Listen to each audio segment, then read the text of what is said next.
घर में 4 लोगों का आना अत्यंत शुभ माना गया। इन 4 लोगों के चरण आपके घर के लिए अति शुभ माना गया। तो ध्यान से सुनिएगा, ये 4 लोग कौन हैं जिनके चरण घर में पड़ने से हमारे घर में सुख शांति आ जाता है। तो शास्त्र ने कहा इन 4 लोगों के चरण अगर आपके घर में पड़ जाए तो आपका घर वैकुंठ बन जाता है। सर्वप्रथम जामाता यानी दामाद, जमाई, जो भी आपके भाषा में बोलते हो वही आप मान लीजिए, सोच लीजिए, ठीक है। क्योंकि यहाँ पर मुझे बहुत से जगह से लोग सुन रहे हैं, बहुत से देश से लोग सुन रहे हैं। दामाद के चरण, ज्वाई के चरण, सबके भाषा में बोलूं, मुझे बहुत 2-4 भाषा में तो पता है लेकिन बहुत सारे भाषा में नहीं पता, ठीक है। तो जामाता संस्कृत में बोलते हैं। दामाद के चरण अति शुभ माना गया।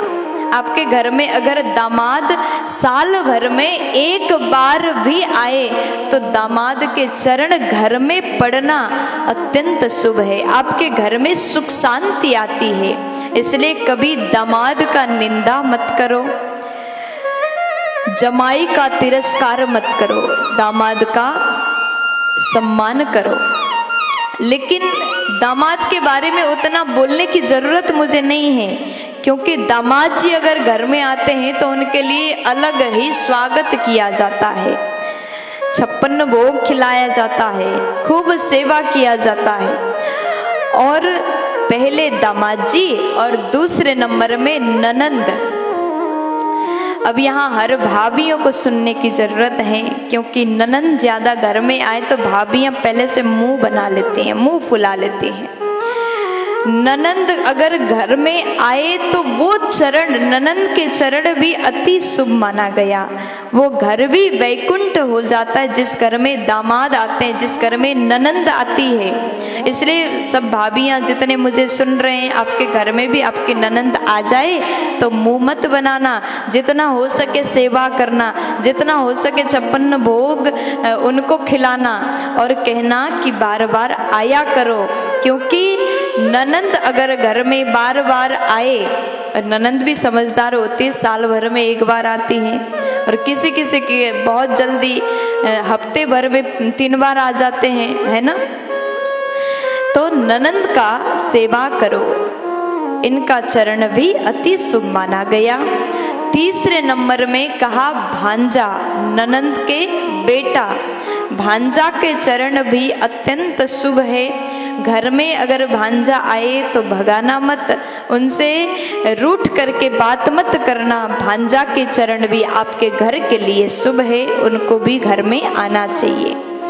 और चौथे नंबर में गुरुजन, महापुरुष, संत महापुरुष। संत महापुरुष के चरण जिस घर में पड़ता है वो साक्षात वैकुंठ बन जाता है।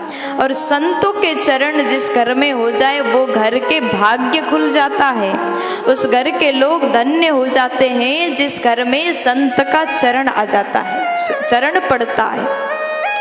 तो साल भर में संत अगर रोज रोज ना आए तो कम से कम अपने गुरुजी को साल भर में एक बार जरूर घर में बुलाओ। 365 दिन में अगर एक दिन भी आपके गुरुदेव, कोई संत महापुरुष आपके घर में प्रवेश अगर एक दिन भी करते हैं तो 365 दिन तक वो घर में मकर संक्रांति आ जाता है। इसलिए वो घर धन्य है जिस घर में संतों का चरण पड़ता है। ऐसा वर्णन मैं अपने मन से नहीं, ब्रह्म पुराण में किया गया है। तो आप सभी को ये बात का ध्यान देना चाहिए। दामाद, ननंद, भांजा और गुरुजन, ये 4 लोगों के चरण हमेशा पूजनीय है। ऐसा चरण आपके घर में पड़े तो घर वैकुंठ बनता है, उस घर में सुख शांति की कमी नहीं होगी। प्यार से बोल दीजिए ना राधे।